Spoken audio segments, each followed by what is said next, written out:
People are leaving Denver broke. They're moving here from out of state, dreaming of weekly ski trips and hiking every single one of our gorgeous 14ers just to pack right back up and head back to somewhere a little bit cheaper.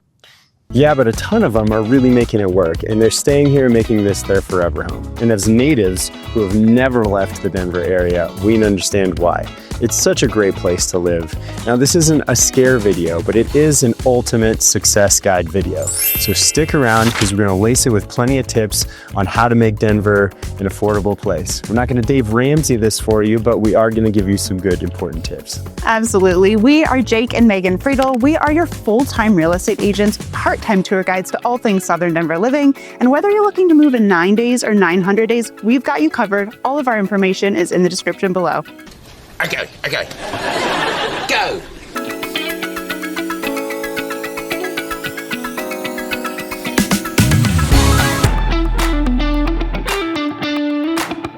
People often move to the Denver area for a pay raise without realizing where all that money is about to go for that giant cost of living increase jump.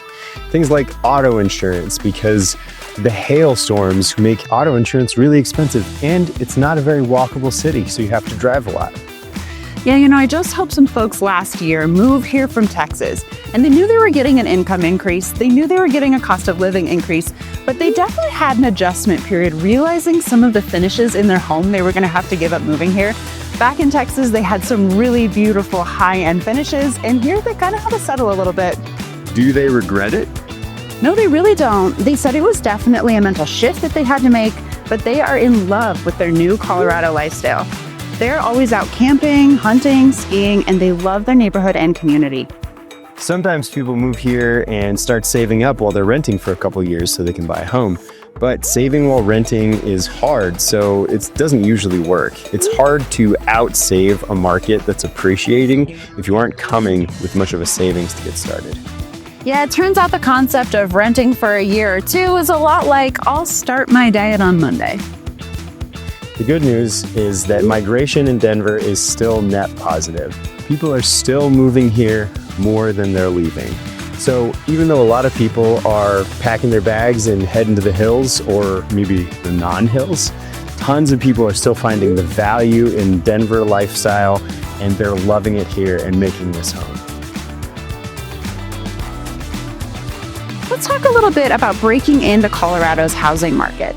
Now, if you're coming from another state, you might need to reframe your idea of what a starter home really looks like. Because last year here in Denver, our average close price was about $745,000. Now, that's including smaller condos and a little bit bigger for single-family homes. Coming from another state is tough. Your equity on your last home might kind of diminish here. You're up against other buyers who just sold their home here in Denver as well. They cashed in on some pretty big equity. In Denver proper, FHA and VA loans can be a little bit difficult with single-family homes just because they have some issues that might kind of conflict with the standards of the loan. And if you're coming here, buying, and then giving up in, say, 2 to 3 years, that could cost you pretty big. You have to be able to stay put for, say, 5 to 10 years to really allow the market to experience maybe a dip and then appreciate strongly. So it's possible it might do that during your ownership. My personal experience is a pretty good example of this. The first home I bought, I was there for 2 years when all of a sudden I had enough equity that I could move up to a bigger home. Or my rental potential in that home was big enough that I could rent it out and really have some pretty good cash flow. But that is not the standard. My second home, I've lived there for just over 4 years now. And if I were to sell it now, I'd be lucky to break even. That's okay, because if I give it a little more time, I know that appreciation will reach that same potential. But the whole kind of concept there is you've got to be able to wait. Denver's housing market has really amazing appreciation. So that same thing that's making it kind of hard for you to break into the market in the first place is the same thing that's going to make it amazing for you as a homeowner. On average, Denver's appreciation is quite a bit higher than the national average. While nationally, we sit at about 4.5% appreciation year over year. That's going off of about the last 50 years. In Denver, we actually see closer to 5.9%. So it's a great return on your investment. Plus, you're not just building equity on the amount you're putting down. You're really building it on your loan amount too. And hey, 5.9% on $700,000 is a lot more equity than 4.5% on $400K. All right, let's talk about a couple of the costs that no one's talking about here. We've got homeowners associations, special metro district taxes, and all these hidden costs that are not going to go towards your principal and interest. So homeowners associations are very common for attached multifamily homes. And all that money is going to the maintenance of your property. And it's really going to the insurance companies, right? Because these giant, kind of slow-moving, volunteer-led homeowners associations are not good at negotiating for themselves and getting a good interest rate or an insurance rate. So insurance costs are going to be out the roof if you have a homeowners association that's covering that for you. In addition, we have metropolitan district taxes. Now, what this is if you're buying a new build, the community has to pay for all the infrastructure of that community as they build it, meaning electrical lines, sewer lines, all of basic infrastructure for that neighborhood you are paying for as a homeowner, which means your taxes are going to be more than double that of an already existing home. The thing about those metro district taxes is that they tell you they're going to be temporary, all right? They're supposed to last like 7 to 10 years while you pay for a lot of that infrastructure. Let me tell you the neighborhoods that I've seen where the taxes have ever gone down. Never happens. So if you're moving into a place with a metropolitan district tax, assume it's going to be forever. So if you're not looking into a new build, what you need to know is that single family homes in Denver are old. And that comes with a lot of maintenance and sometimes structural issues. Last year, I had my structural engineer out to 9 houses, and he killed 7 of them for me. And by killed, I mean he found enough problems that it wasn't justifiable for my clients to continue forward with buying the home with what the sellers were willing to do. Another important thing about a lot of these houses in Denver is because they're so old, the land that they sit on top of is flat. Now, that's nice to have a flat backyard, but what's not nice is that the water from the land flows into the foundation and causes foundation issues, which are very expensive. Now, there's 3 main companies in the Denver area that provide foundation and structural repairs, and they're all garbage. And I won't list them here because I'm not trying to talk trash about them on camera, but be very careful if you get into a situation that requires a structural engineer and a foundation repair company.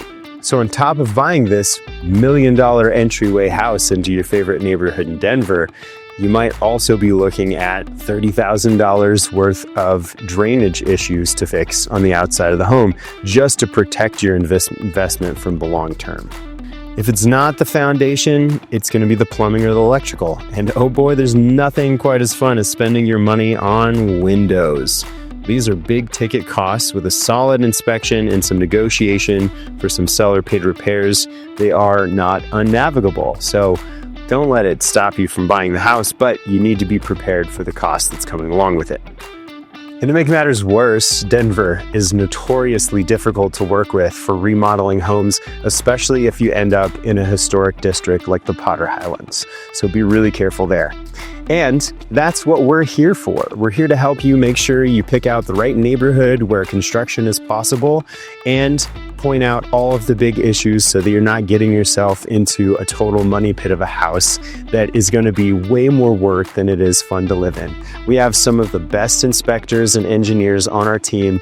I'm telling you, it took me 7 years just to get the best structural engineer in Denver to start answering my phone, and we are in good with him. So we definitely are here to make sure that you have a great house. Don't worry too much.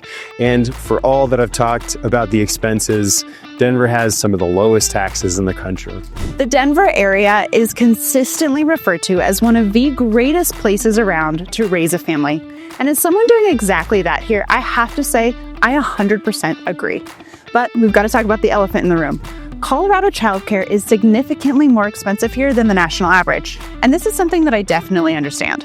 Oftentimes, when you sit with the number of childcare for multiple children versus the cost of both parents working, it doesn't always make sense for both parents to work. And part-time childcare is not much better. The wait lists are insane. I remember talking to my mom friends when I first found out I was pregnant. They were telling me I needed to get my kids on the wait list right now before I hit my second trimester. And here it's not always a question of, hey, how many kids do you want? It's a question of, how many kids do you think you can afford? A client of mine just told me she feels like it's a flex every time she hears someone have more than 2 kids. Every time she gets a pregnancy announcement, she's sitting over here doing mental gymnastics thinking, how much is that going to cost? But here's the bright side. Part of the reason our daycare costs are higher is because they have stricter limits on the teacher-to-kid ratios. If you're a parent, you know that matters. And the cost aspect is a short-term thing. Colorado offers free part-time state-funded preschool offers starting at 4, sometimes 3 years old, which of course meaningfully reduces costs for families. Plus, many of the programs consistently rank very high in quality.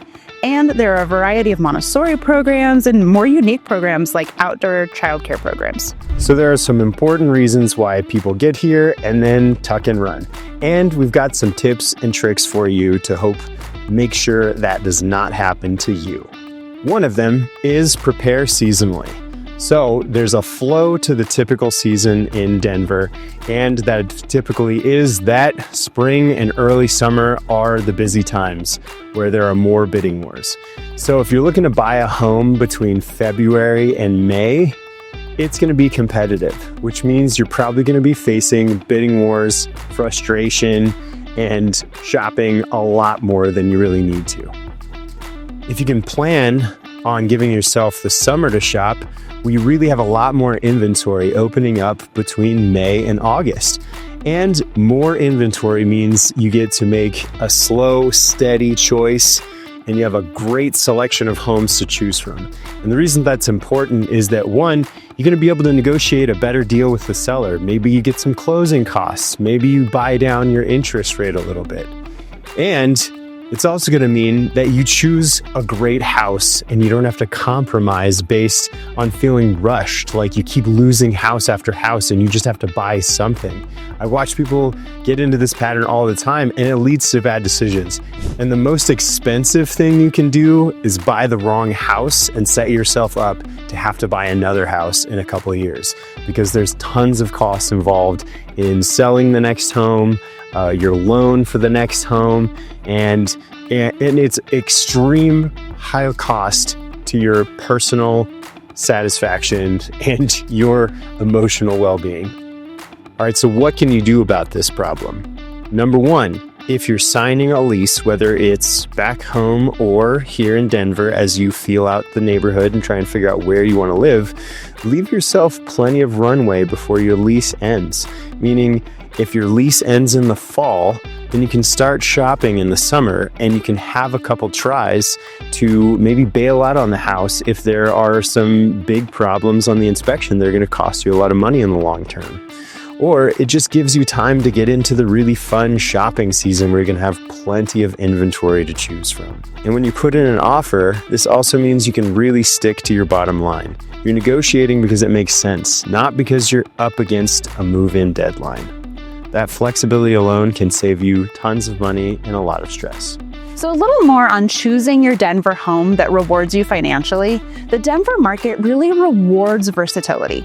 And what I mean when I say that is when you're picking out your home, you want to make sure it has qualities that are great for the majority of future buyers when it comes time for you to sell.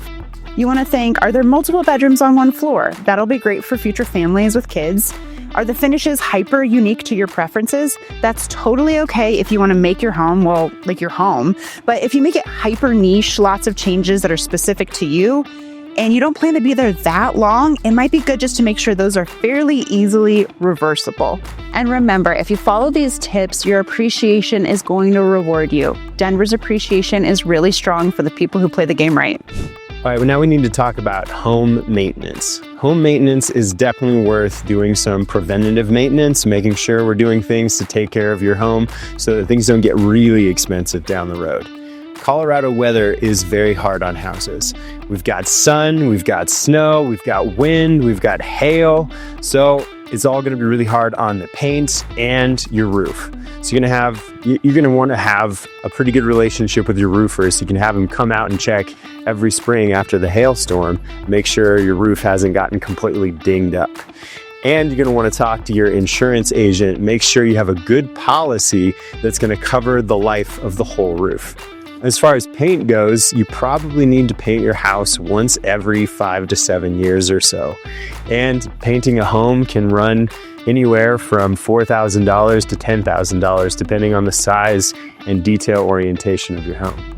For any storm, you will have a time limitation on being able to claim that with your insurance of 1 year from the day it happens. So make sure you have your insurance come out and give you a claim as soon as possible, as these sometimes can cost up to $35,000 if you need new paint, new windows, new roof, anything like that. If you have an older home, a lot of times your sewer line is going to be made out of cast iron or clay. And sometimes you have roots of the trees that will grow through these lines and stop up your sewer. And so what's worse is that's a problem. You can usually just blow out the line, you have it jet cleaned, you have it chain cleaned so that it keeps flowing. If you miss the opportunity on that and you have a backup, the water could go back up into your house, causing tens of thousands of dollars of damage. So make sure you're getting the roots cleaned out of your sewer on a regular basis. So in light of everything that Jake just talked about, you have to learn to start budgeting for maintenance like a bill rather than a surprise. A lot of people sit down and they budget their mortgage out. They know exactly what that's going to cost, but they don't really factor in maintenance or maybe repairs and replacements. You're going to want to have a set amount of savings saved up that you know in your head is always set aside for any unexpected repairs. Or you can set aside a fixed amount every month. Treat it like a bill, utilities, or insurance. And if you have to make an insurance claim, it's worth doing some math, figuring out how much it's going to impact your premium.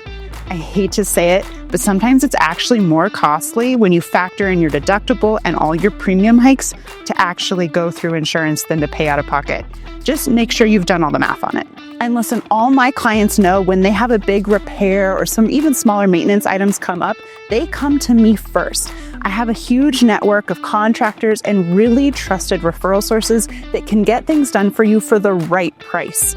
I've had lots of people who didn't come to me first and they've told me what they've spent for a furnace and my jaw was on the floor. Don't get duped. Don't go with someone who doesn't know what they're doing. Have a professional at your side. Next tip, be intentional about insurance, not loyal. Loyalty doesn't always save you money in these situations. So you probably want to rerun your insurance with a couple of different folks every year or two. And if you're running into a situation where the number seems high, always give us a call.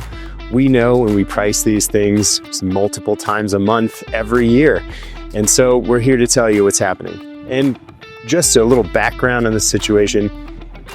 In the last couple of years, tons of insurance companies have left the Colorado area because it's gotten so expensive. So we're left with less competition. So we're usually up on who's given the best discounts in this point and who gives you the best discount for a class 4 impact resistant shingle. So make sure we're staying in constant communication as you step forward and buy that perfect house.